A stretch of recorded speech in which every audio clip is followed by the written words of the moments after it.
Hello, this is Carolyn McDowell. After being involved in the world of antiques and art as a dealer, designer and collector for over 30 years in Australia, people often ask, what is an antique? Well, to put it quite simply, it's something made in a previous era. Yes, and that could mean yesterday. However, according to dealers, Antique Association and the Taxman, it's really not that simple at all. For nearly half a century, ever since World War II, many believed an antique had to be 100 years old to be valuable. The 100-year rule came about because in the 1950s the newly formed International Customs Cooperation Council at Brussels defined an antique as 100 years of age so that they could exempt it from tax when it was being exported or imported. The description and coding system that they established was adopted across the Western world, including America and Australia. But then gradually, as it became standard practice to exempt from tax furniture and objects over 100 years of age, a general perception emerged that for anything to be considered of merit or value at all, it had to be 100 years of age. In England, it remained different. Up until the beginning of the last decade of the 20th century, for goods to be classified as antique, they had to be made prior to 1830. English exhibitions and fairs upheld this date rigidly for over 100 years. 1830 was the date that producing a piece of furniture by hand was considered to have ended at London. Then the industrial age took over, producing it by machine, so a greater number of people could enjoy the same designs. Let's discuss an example. Renowned 18th century English craftsman Thomas Chippendale designed and made furniture for his clients in his own workshop. Chippendale was a progressive chap, very clever too. He moved into the town opposite a coffee shop all the businessmen he was targeting met at, and he hung a chair outside his shop to be noticed. Sound familiar? He wanted to be remembered for his innovative, creative ideas, so in 1754 he published The Gentleman and Cabinet Maker's Director, a book full of designs. And here's the really clever part. He allowed others to use his designs, copyright free.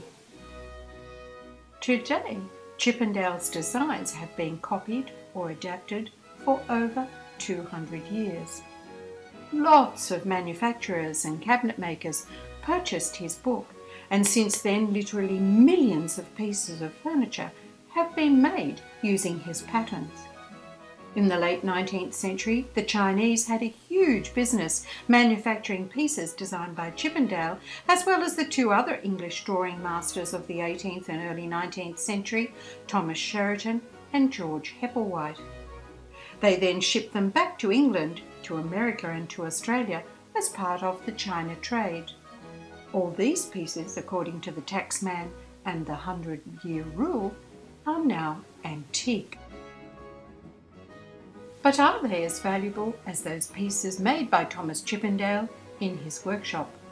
Well, no is the answer. Seems old Chippendale was a wise chap as well.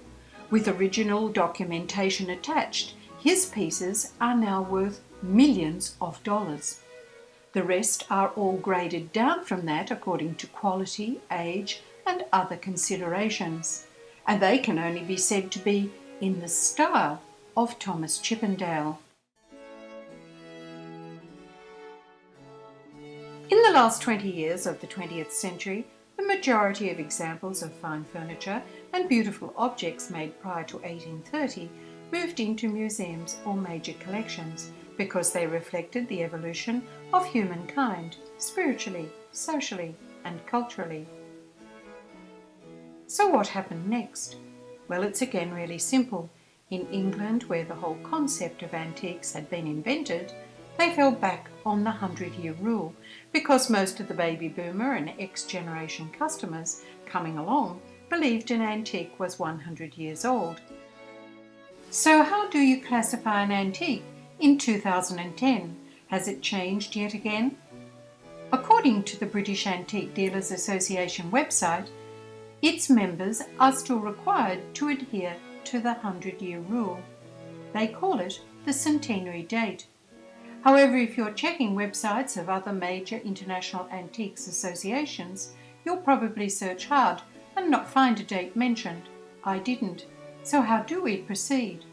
Is it time we invented another word for something of value in any age for a variety of reasons?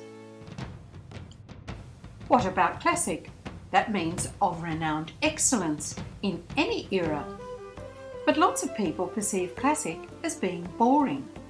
Well, there are a whole lot of clever people out there. In England recently, antiques went on display at a huge exhibition alongside modern iconic fashion items a growing number of celebrities love. They were called masterpieces. That means they are collectible by anyone with the ready necessary. Today, there are many categories to collect in, and it's good business in a world that needs to recycle to aid sustainability.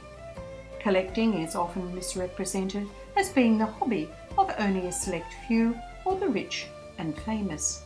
Now that really is rubbish. Collecting is a pleasure indulged in by a vast number of people from many different backgrounds and all walks of life. From my viewpoint, the most important aspect of collecting for many is an emotional connection, which is almost impossible to define. An antique, a classic, a masterpiece or a collectible, whatever you want to call it, something worth collecting should have a proportion that pleases the eye, engages the spirit and connects with the soul. It needs to be made from quality materials, finely and lovingly finished. These days I don't have to own it. I can enjoy looking at it in someone else's home, in a museum, on exhibition, in a shop or market. If it challenges the mind like a great work of sculptural art, then for me that is the icing on the cake. Yes, today antiques are more than old tat. So if you are thinking about embarking on the journey, be sure to have fun.